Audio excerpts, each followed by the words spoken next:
পেঁয়াজ, মরিচ, রসুন কেটে তেলে ভেজে নিচ্ছি। এই যে লাল শাকগুলো কেটে কুচি কুচি করে কেটে সিদ্ধ করে নিয়েছি।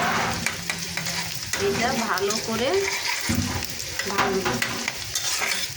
ভালো করে কি এই পেঁয়াজটা শুধু সিদ্ধ হলে হবে, যেহেতু আমি লাল শাক এটার মধ্যে দিব, ভালো করে একটু সিদ্ধ হবে, পেঁয়াজের কাঁচা গন্ধটা চলে যেতে হবে।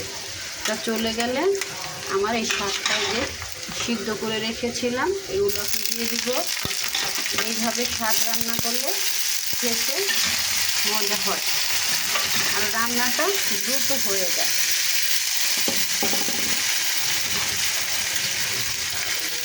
যখন কাজের খুব চাপ থাকবে, মনে হচ্ছে আজকে কাজের খুব প্রেশার, কিভাবে তাড়াতাড়ি করা যাবে, শাক কুটাটা কিন্তু একটা ঝামেলা। একটা একটা করে শাক বেছে নিতে হয়, ভালো করে ধুতে হয়, শাকের গায়ে অনেক ময়লা থাকে। আমার লাল শাকগুলো অনেক ভালো কচি, মাশাআল্লাহ অনেকগুলো পানি উঠেছে। শাকগুলো কিন্তু ধুয়ে চালনিতে রেখেছিলাম, তারপরও পানি উঠেছে। দেখেন আমার শাকের কত সুন্দর কালার। এই যখন পানিটা শুকায় যাবে তখন এটাকে নামাবো।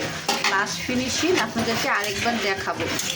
দেখেন মনে হচ্ছে একদম এটা একদম অরিজিনাল লাল শাক। কত সুন্দর শাকের কালারটা, একদম লাল টকটকে।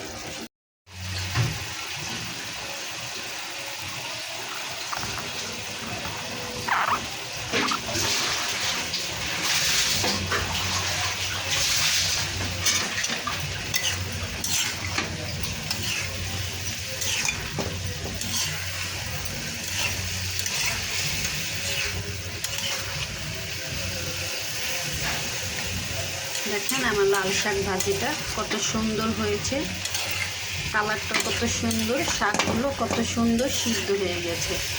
একদিন গরম গরম দুপুরবেলা গরম গরম ভাতের সাথে এরকম খাবেন, সাথে কাঁচা মরিচ নেবেন। ডিমও ভেজেছিলাম, ডিম ভাজাটা আবার দেখাইনি, এখানে আবার ডিমও ভেজে নিয়েছিলাম। দুপুরের এরকম বৃষ্টি, শাক ভাজি, কাঁচামরিচ, ডিম ভাজা, খেতে খাবারটা কিন্তু খুব লোভনীয় হয়ে যায়। যে না খাবে সেও 2 প্লেট ভাত খেয়ে ফেলবে।